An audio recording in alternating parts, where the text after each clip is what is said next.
하나님의 말씀은 느헤미야 1장 1절에서 3절의 말씀입니다. 하가랴의 아들 느헤미야의 말이라.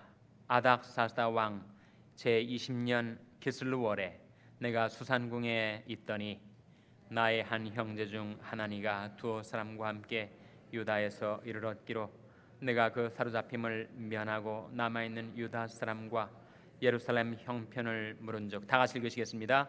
저희가 내게 이르되 사로잡힘을 면하고 남은 자가 그 도에서 큰 환난을 만나고 능욕을 받으며 예루살렘 성은 회파되고 성문들은 소화되었다 하는지라.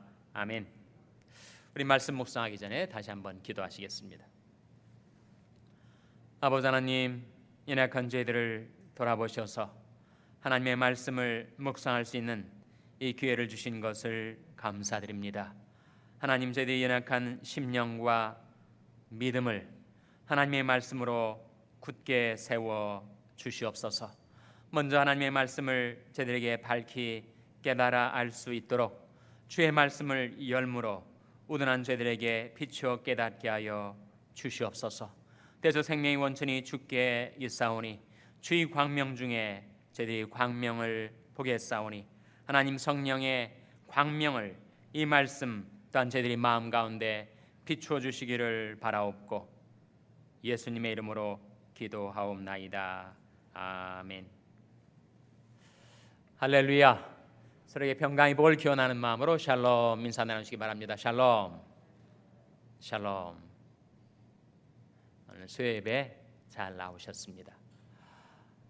지난 시간까지 우리가 선지서 말라기 말씀을 묵상했고, 그리고 오늘부터는 역사서 중에서도 느헤미야서를 앞으로 수요 예배를 통해서 쭉 상고해 나가도록 하겠습니다. 역사서인 만큼 역사적인 배경을 우리가 이해를 해야 할 필요가 있습니다. 이스라엘의 역사의 줄거리를 대략은 좀 파악해 두셔야 성경을 읽을 때 전후 문맥을 우리가 잘 이해하는 데 도움을 얻을 수가 있습니다. 이 느헤미야서는 이스라엘 민족의 역사 가운데 아주 특별한 사건 후에 벌어졌던 일이었습니다. 이스라엘 민족의 역사 속에서 하나님께서 두 가지 큰 사건을 허락하셨는데, 그것은 둘 다 하나님이 우리의 구원이심을 증가하기 위한 사건이었습니다. 사건은 예나 지금이나 계시를 담고 있죠. 사건 속에 계시성이 들어있다는 것입니다. 그래서 보통 같으면 우연히 지나쳐 버릴 수 있는 사건 속에서도 과연 하나님의 뜻이 무엇일까, 하나님의 섭리가 무엇일까를 우리가 추구한다면 우리는 사건이 그저 우연히 발생해서 지나쳐 버리는 사건이 아니라 사건 속에 담겨져 있는 의미, 그 뜻을 우리가 헤아려 알 수가 있는 거죠. 이스라엘 역사 속에 큰 두 사건이 있었는데 둘 다 하나님의 구원을 증가하기 위한 섭리의 사건이었다라고 할 때 그 두 사건이 뭘까요? 구약 성경에서 가장 중요한 하나님의 구원 사건이 무엇입니까? 바로 출애굽 사건이죠. 출애굽.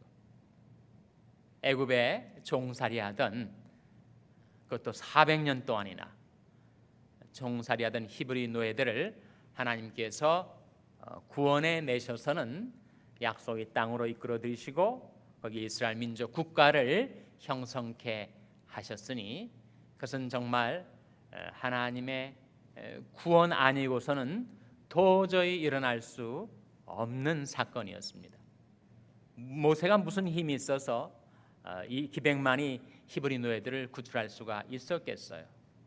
또 워낙 오랫도록 400년 동안이나 종살이를 하다 보니까 전혀 의식이 없이 독립운동, 해방의 역사를 스스로 이루어낼 것은 꿈도 꾸지 못했던 그 이스라엘 백성들이 어떻게 스스로를 구원할 수가 있었겠습니까?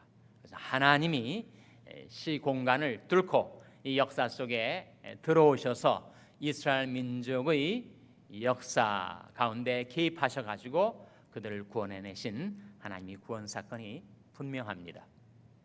또 한 가지 중요한 사건, 역시 하나님의 구원을 증거하는 사건이 있었는데 그것이 뭘까요? 그것이 무엇이겠습니까? 바로 바벨론 포로에서의 귀환 사건이죠. 이스라엘 역사가 흘러서 이스라엘 민족이 여전히 하나님 앞에 범죄하였을 때 하나님이 그들을 심판하시고 바벨론의 포로로 잡혀가게 하셨습니다. 그것을 바빌로니언 캡티비티 또는 바빌로니언 엑사일이라고 하는 바벨론 포로 사건인데, 그때도 이번에는 400년만큼이나 길지는 않았지만 그때도 하나님이 개입하셔서 이스라엘 민족을 그 포로 상태에서 구출해내시고 그들을 고토로 되돌리셨습니다. 몇 년 동안 포로 생활했죠? 몇 년 했습니까? 이번에는 70년. 그것도 하나님께서 선자들 통하여 너희들이 포로 생활이 70년간 계속될 것이다. 그리고 70년이 때가 차면 반드시 내가 너희를 권고해서 너희들을 구출해내고 다시 돌아오게 하리라. 예언하신, 약속하신 하나님의 약속의 성취였습니다. 그래서 그 두 사건 다 공통점이 있는데 바로 그것은 바로 하나님의 구원을 증거하는 사건이었고, 그 두 사건은 장차 이루어질 인류 역사에 있어서 최대의 사건, 가장 중요한 사건의 예표였었다라고 말할 수 있는데, 그 사건이 뭡니까? 십자가와 부활을 통한 그리스도 사건, The Christ Event라고 하는 하나님께서 그리스도의 십자가에 흘리신 피로 인류의 죄를 대속하시고 부활로서 죄와 사망을 철폐하셔서 우리를 멸망에서 구원해내신 그리스도의 사건을 예표하고 있다는 것입니다. 그래서 오늘부터 상고하게 된 니에미야는 언제적에 이루어진 것인가? 그것은 바로 바벨론 포로로 잡혀갔다가 70년 만에 이스라엘 민족이 고토로 자기들이 살던 땅으로 되돌아오고 나서 얼마 있다가 일어난 사건입니다. 바벨론으로 포로 잡혀갔던 이스라엘 민족이 한꺼번에 모두가 다 귀환하게 된 건 아니었어요. 포로에서의 귀환이 3차에 걸쳐서 이루어졌습니다. 1차, 2차, 3차에 걸쳐서 포로 귀환이 이루어졌는데 그때마다 하나님이 들어쓰신 지도자가 있었습니다. 1차 포로 귀환의 지도자 누굴까요, 여러분? 바로 그를 통해서 회파되었던 성전이 재건되게 되었던, 그래서 그 성전을 그 이름을 따라 일컬음을 받게 했었던 인물 누굽니까? 바로 스룹바벨이죠. 스룹바벨. 제1차 성전은 뭐라고 하죠? 솔로몬 성전. 제2차 성전은 스룹바벨 성전이라고 합니다. 그래서 Second Temple Period라는 것이 매우 중요한 역사적인 시기인데, 바로 제2성전 Second Temple이 바로 스룹바벨 성전을 말합니다. 무너졌던 솔로몬 성전을 재건하는데 앞장섰었던 총독, 그가 바로 스룹바벨이었고, 그를 통하여 제1차 포로기환이 이루어진 것입니다. 다음 제2차 포로기환, 1차 포로기환은 주전 6세기, 2차와 3차는 주전 5세기에 이루어진 것인데, 제2차 포로기환의 주도적인 지도자, 그는 학사 겸 제사장이었던 사람, 율법에 정통해서 말씀으로 하나님의 백성들의 심령과 신앙을 세웠던 인물 누굽니까? 바로 에스라. 그리고 이제 3차 포로기환에서의 지도자가 누굴까요? 그건 여러분이 알아맞혀야 됩니다. 제3차 포로기한의 지도자 누구겠습니까? 바로 느헤미야죠. 느헤미야. 그래서 스룹바벨은 무너졌던 제1성전 솔로몬 성전을 재건하여 스룹바벨 성전 또는 제2성전 세컨 템플을 재건했던 사람이고, 에스라는 누구인가?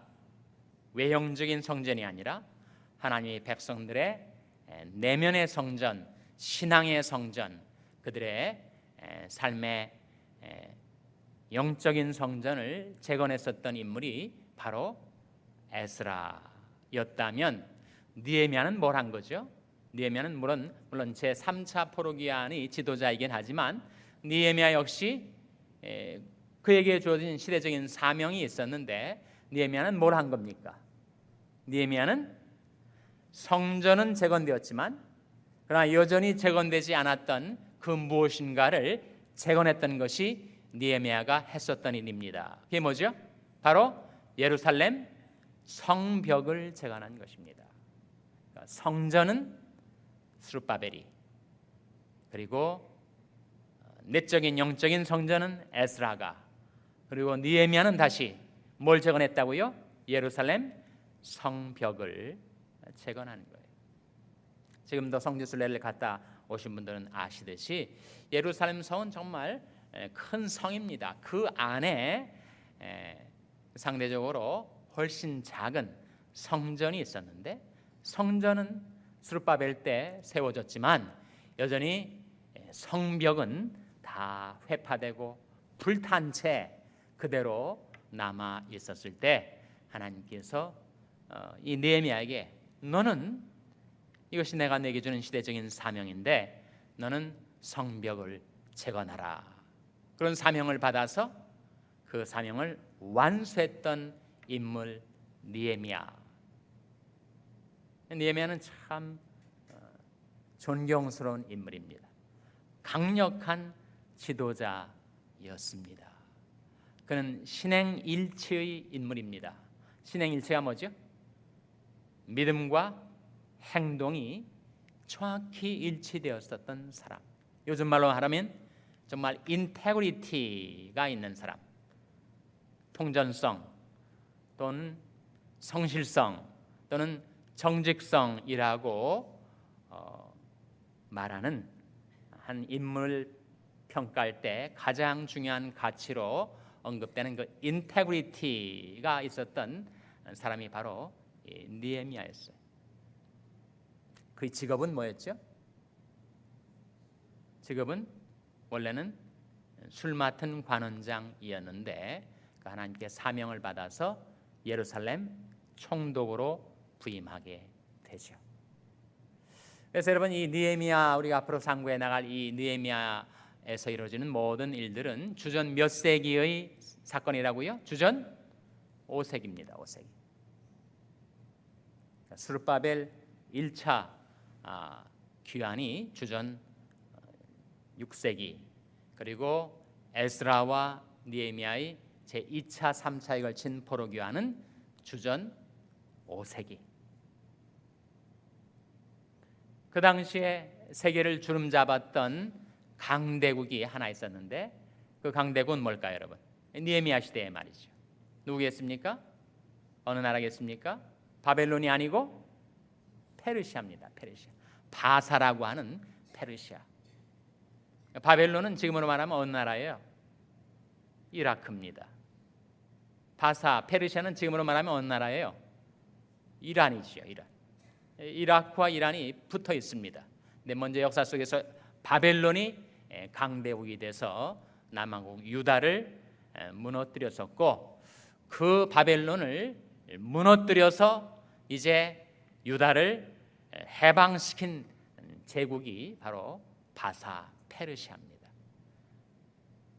바벨론을 무너뜨린, 그리고 이스라엘 민족을 고토로 귀환하라는 왕의 명령, 칙령을 내린 그 페르시아의 왕이 누구죠? 누굽니까? 성경에도 나오는 인물이니까 그건 아셔야 되는데, 그 왕 이름이 뭐예요? 바로 고레스입니다. 고레스. 사이러스라고 하는 고레스가 바로 이 바사의 왕이었단 말이죠. 그래서 우리가 앞으로 이 느헤미야 말씀을 공부해 나갈 때 세부적인 사항들은 우리가 들어도 잊어버리기가 쉽지만 큰 줄거리는 여러분이 붙드셔야 됩니다. 큰 줄거리. 이것이 주전 5세기 역사의 무대에서 벌어졌던 사건이구나. 그 당시 배경이 되는 나라는 페르시아구나. 느헤미야는 어떤 사명을 가지고 살아간 인물이구나 하는 것들은 여러분이 좀 기억을 해 두셔야 됩니다. 느헤미야라는 이름이 뜻이 뭘까요?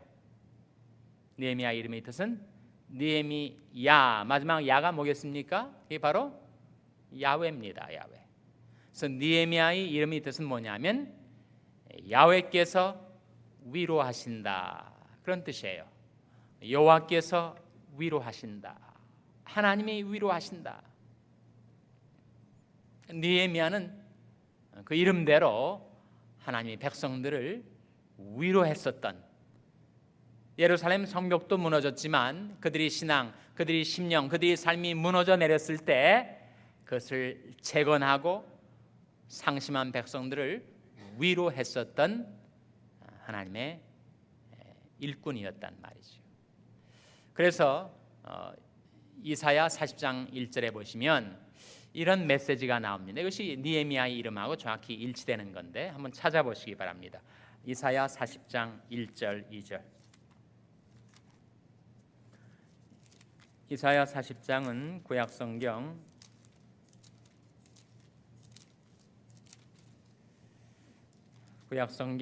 1013면입니다. 구약성경 1013면.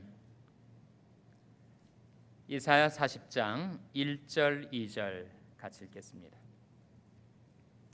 찾으셨어요? 구약성경 1013면 이사야 40장 1절 2절 말씀 같이 읽겠습니다. 시작. 너희 하나님이 가라사대 너희는 위로하라, 내 백성을 위로하라. 너는 정다이 예루살렘에 말하며 그것에게 외쳐 고하라. 그 복역의 때가 끝났고 그 죄악의 사함을 입었느니라. 그 모든 죄를 인하여 여호와의 손에서 배나 받았느니라 할지니라. 바벨론 포로로 잡혀가서 죽을 고생했었던 그 하나님의 백성들을 하나님이 돌아보셔서 너희는 위로하라, 내 백성을 위로하라고 말씀하시고 있는데, 바로 느헤미야가 그 메시지의 구현체처럼 낭망하고 희망 없이 살아가던 하나님의 백성들을 위로하고 그 심령과 삶을 재건하는 일을 감당했던 것입니다. 그런 역사적인 배경을 대략 염두에 두시고 우리 한번 1절 말씀 같이 읽겠습니다. 1절 말씀 시작. 하가랴의 아들 느헤미야의 말이라. 아닥사스다 왕 제20년 기슬루월에 내가 수산궁에 있더니. 왜 하가랴의 아들이라고 아버지 이름을 명기했을까? 성경에 느헤미야라는 이름이 세 인물이 나옵니다. 다른 두 사람은 그러니까 동명이인인 셈이죠. 어떻게 구별하는가? 아버지 이름으로 구별하는 거예요. 본인 이름이 느헤미야이니까 그 성경에 나타난 세 번 다 동일한 인물인가? 아니라는 겁니다. 다 다른 인물이에요. 어떻게 구별하는가? 아버지 이름으로 구별한다는 거죠. 그래서 하가랴의 아들 느헤미야의 말이라. 아닥사스다 왕, 어느 나라 왕이었습니까? 이제 여러분이 역사적인 배경을 아셨으니까 대답하셔야 됩니다. 어느 나라 왕이겠어요? 바로 페르시아 왕이에요. 페르시아 왕. 아까 말씀드린 고레스, 사이러스는 페르시아의 초대 왕이고, 역사가 흘러서 주전 5세기에 페르시아를 지배했던 왕이 바로 아닥사스다 왕. 그 왕 제위 제20년 기슬루월에, 기슬루라는 그 캘린더의 달력은 요즘으로 말하면 11월 중순부터 12월 중순의 달을 말합니다. 내가 수산궁에 있더니 내가 누구겠어요? 내가 누구겠습니까? 바로 느헤미야예요. 그래서 느헤미야의 기록자, 느헤미야의 저자가 누군가? 1인칭으로 나타난 느헤미야라고 보는데 이의가 없습니다. 내가 수산궁에 있더니, 수산궁은 어디죠? 수산궁이 바로 페르시아의 수도입니다. 특별히 겨울철에 페르시아 왕이 꼭 거기에 기거하였었던 페르시아의 왕궁이 있는 장소, 페르시아의 수도 수산궁에 그 느헤미야가 있었다는 거예요. 자, 2절 말씀 같이 읽겠습니다. 시작. 나의 한 형제 중 하나니가 두어 사람과 함께 유다에서 이르렀기로 내가 그 사로잡힘을 면하고 남아있는 유다 사람과 예루살렘 형편을 물은즉, 여기에 하나니가 나오는데 나의 형제 중 한 형제 하나니라고 해서 느헤미야의 친동생인가? 그건 아닙니다. 이스라엘 백성들은 자기 동족을 다 형제라고, 우리도 그리스도 안에 있는 모든 우리 교인들을 형제 자매라고 부르듯이, 이 형제란 말은 자기 친형제란 뜻이 아니고 유다에서 지금 이 페르시아의 수산궁에 당도했었던 유다 민족을 가리킵니다. 두 사람이 함께 유다에서 이르렀기로, 즉 그 유다부터 페르시아까지 장정을 해서 지금 도착을 했을 때, 내가 그 사로잡힘을 면하고 남아있는 유다 사람과 예루살렘 형편을 어떻게 하였다고요? 물은즉 형편을 물었습니다. 이때 대답이 3절에 나오죠. 3절 한번 같이 읽겠습니다. 시작. 저희가 내게 이르되 사로잡힘을 면하고 남은 자가 그 도에서 큰 환난을 만나고 능욕을 받으며 예루살렘 성은 회파되고 성문들은 소화되었다 하는지라. 비록 자신은 세계 최강대국인 페르시아에서, 그것도 왕궁에서 안정된 직업을 갖고 경제적으로 풍요를 누리면서 편안하게 살고 있었지만, 그러나 느헤미야는 자기 동족의 형편을 물을 마음을 가졌던 인물이었습니다. 결코 현실에 안주하지 않고 내가 편안하니까 내 형제나 내 동족의 형편이야 내가 상관할 바가 무엇이랴 라고 결코 생각할 수 없었던 인물이었습니다. 우리도 미국에 와 살죠. 세계 최대의 강대국인 미국에 와서 사는데 우리도 늘 고국 소식을 궁금해합니다. 그래서 신문도 열심히 보고 새벽기도 끝나면 친교실에서 미국 정가가 어떻게 돌아가는가, 오바마 대통령이 잘하나 못하나 이런 건 전혀 관심이 없고 한국 정치판이 어떻게 돌아가는가, 이 새누리당하고 새정치연합이 어떻게 하고 있는가, 그것이 온통 우리 관심사예요. 정말 관심이 많습니다. 한국의 텔레비전이나 신문으로 보도되는 한국의 경제, 여기에 대해서는 그리 관심을 갖지 않는데 정치에 대해서는 대단한 관심을 갖습니다. 왜 이렇게 관심을 갖는 거죠? 일단 경제는 좀 복잡하고 전문적이지만 정치는 누가 봐도 대략 판단을 내릴 수가 있기 때문이 아닐까.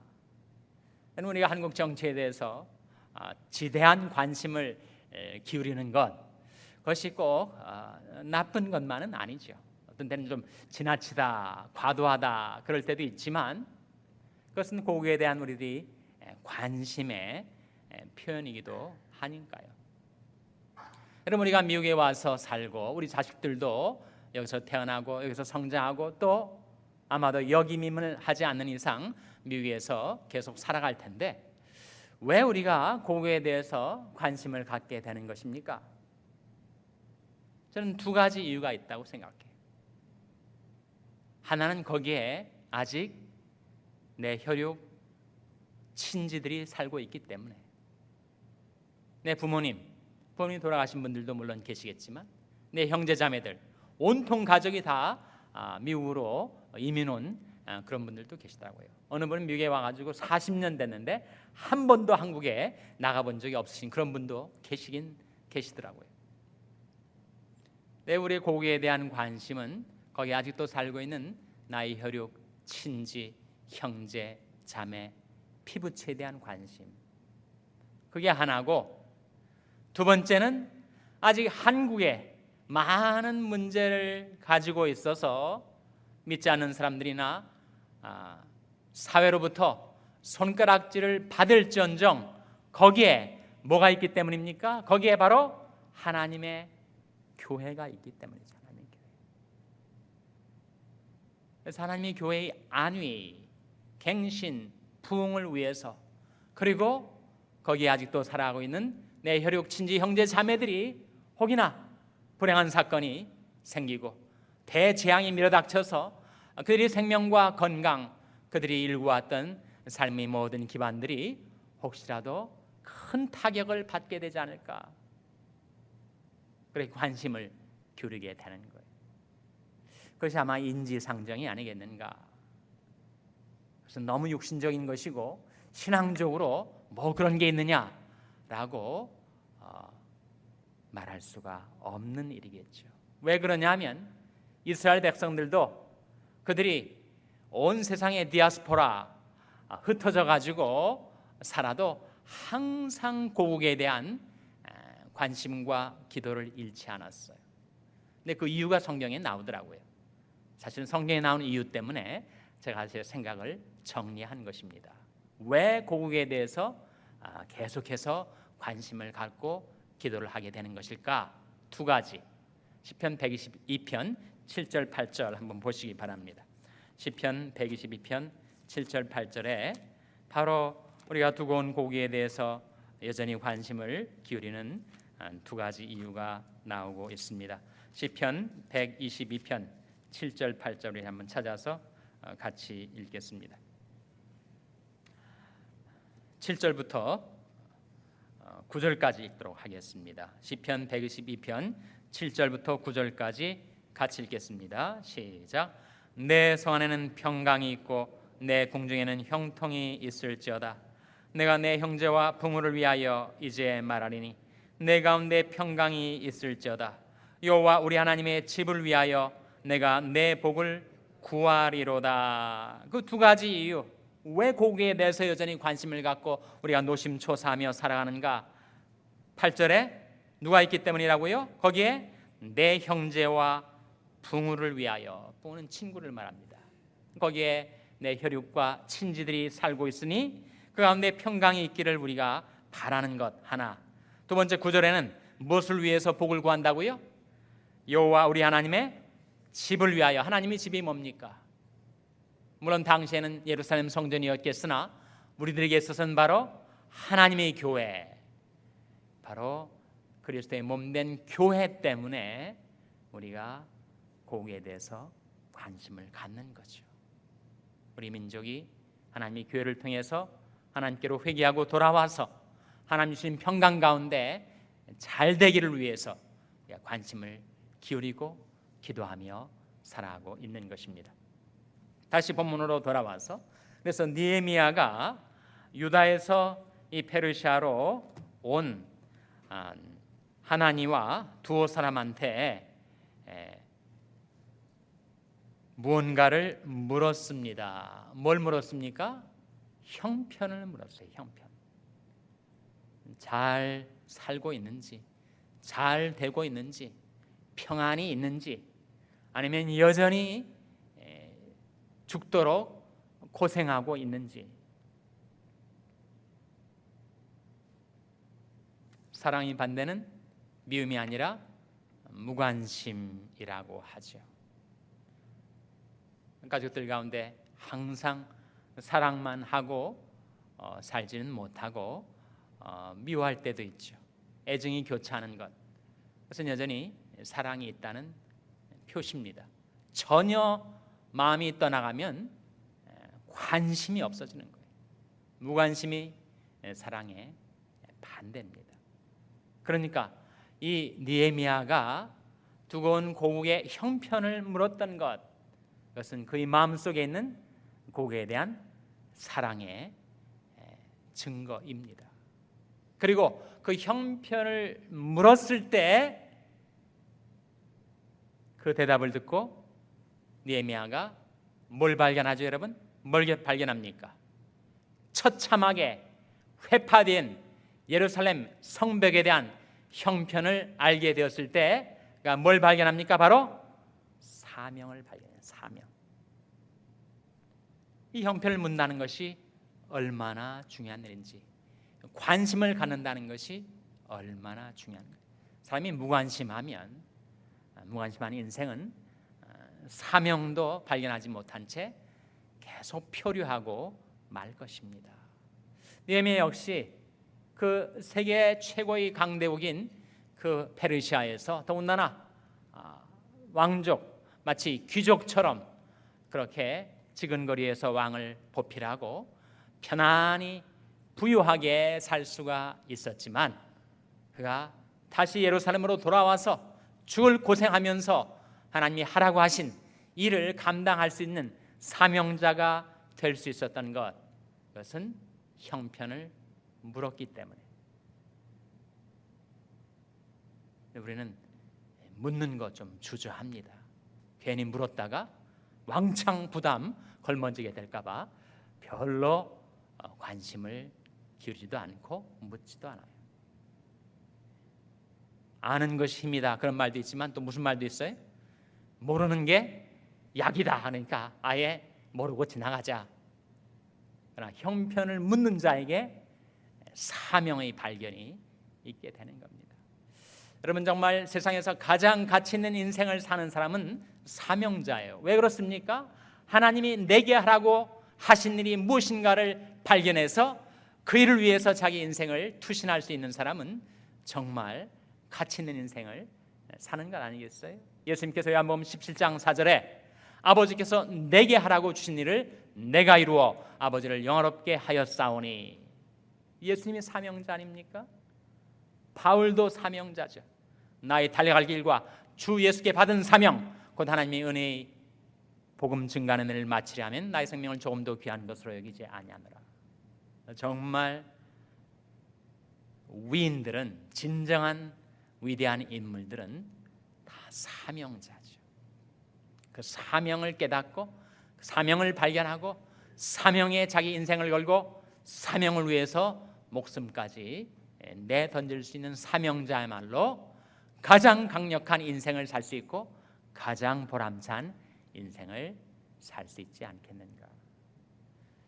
여러분, 우리가 느헤미야를 생각하면서 정말 우리 자녀들에 대해서 우리가 희망의 빛을 보게 됩니다.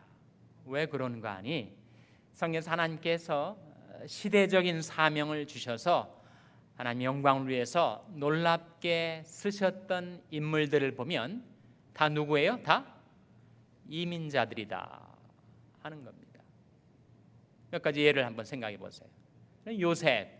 요셉은 이민자였습니다. 이민 1세대였어요. 그러나 그가 형제들에게 지시를 받아서 애굽의 종으로 팔려 갔었지만 거기서 그는 사명을 발견했어요. 하나님이 나를 이 애굽 땅에서 이민자로 살게 하신 것은 나중에 온 천하에 다가올 흉년에서 내 동족의 생명을 구하기 위함이라는 사실을 그가 깨닫게 된, 그는 이민자로서 사명자였습니다. 에스겔, 위대한 선지자, 그도 역시 그발 강가에서 자기 민족을 위해서 하염없이 슬퍼하고 기도했었던 이민자요 사명자였습니다. 구약 성경 속에 가장 빛나는 인물 중에 한 사람, 거의 흠결을 찾아볼 수 없을 정도의 그런 순결했던 인물, 다니엘도 이민자였어요. 즉 자기가 태어난 자기 나라, 자기 고토에서 살지 않았다는 거예요. 여러 가지 이유로, 여러 가지 경로로 그들은 자기 나라 아닌 곳에 흩어져 살았습니다. 요셉은 이집트에서, 에스겔은 바벨론에서, 그리고 에스라, 니에미야, 에스더 다 이민자들입니다. 희한하게도 그런 이민자들을 통해서 하나님은 시대적인 사명을 주시고, 그리고 이스라엘 민족을 개혁하고 갱신하고 부흥시키는 사명을 감당하게 하셨어요. 우리 자녀들이 이민자의 후손으로 태어나서 성장하고 살아갑니다. 자기 아이덴티티가 확실치 않아서 청소년 시대 또 젊은 날에 방황하고 헤매기도 합니다. 그러나 느헤미야처럼 관심을 기울이고 묻고 그리고 기도한다면 하나님께서 왜 그들을 그저 부모 때문에 어쩔 수 없이 자기 의사와 관계없이 이민자로 무의미하게 살아가는 것이 아니라 그 모든 것 합력하여 결국은 선을 이루시는 하나님의 우리 인간선 다 헤아릴 수 없는 오묘한 섭리 가운데 하나님께서 그들을 이 미국 땅에서 성장하게 하시고, 지금은 사명을 발견하지 못해서 지금은 헤매고 있을지 몰라도 하나님께서 어떠한 뜻을 가지고 계신지, 어떠한 섭리와 경륜 속에서 그의 삶을 지금 이끌고 계신지, 우리는 그것이 우리들이 기도 제목이고 희망이 되는 것입니다. 왜 하나님께서는 각 시대를 살아갔던 수많은 유다 백성들이 있었고, 그리고 디아스포라 유대인들보다는 고토에 살던 이스라엘 민족이 훨씬 더 많았음에도 불구하고 하나님이 쓰셨던 대부분의 인물들은 왜 디아스포라 유대인들 가운데서 나오게 되었는가? 아마도 한 가지 이유를 말하자면 그들이 만약에 고토의 동족들과 함께 싸웠다면 경쟁하고 계속 지위 사다리를 올라가는데 자기 목표를 삼았을지 모르지만, 이민자로 살아가는 자들에게는 고토에 살고 있는 사람들이 발견할 수 없었던 사명을 발견하도록 하시기 위해서, 그리고 그 사명을 감당할 수 있는 능력과 실력과 준비를 갖추도록 하기 위해서 하나님께서 그들의 삶을 섭리하고 계실 것이라는 생각을 하게 되는 것입니다. 그래서 느헤미야가 형편을 물어서 자기의 사명을 발견했던 것처럼 우리와 우리 자녀들이 하나님이 과연 내게 하라고 하신 일이 무엇일까? 사명을 발견해서 사명을 위하여 준비하고, 사명을 위하여 기도하고, 사명을 위하여 느헤미야처럼 쓰임받는 여러분과 여러분의 자녀들이 되시기를 주님의 이름으로 축원합니다. 기도하시겠습니다. 아버지 하나님, 이 밤에 저희들에게 느헤미야라는 하나님이 쓰셨던 한 인물을 저희들에게 나타내 보여주신 것을 감사드립니다. 느헤미야의 신앙과 인격과 생애를 통하여 나타났던 하나님의 뜻과 사명을 저희들도 발견할 수 있게 주시옵소서. 특별히 미국에서 태어나고 또 미국에서 성장한 저희 자녀들을 위하여 기도하옵나니, 하나님께서 왜 그렇게 흩어진 이민자를 들어 쓰시는지 하나님의 섭리를 생각하며 자신의 사명을 발견하는 저희 자녀들 되게 하여 주시옵소서. 아버지 하나님, 저들에게 분명하게 달려갈 삶의 목표와 비전을 나타내 보여주시고, 하나님 그들이 관심을 기울여 기도하는 가운데 하나님이 깨우쳐 주시는 사명을 발견하게 하여 주시옵소서. 이 모든 말씀을 예수님의 이름으로 기도하옵나이다. 아멘.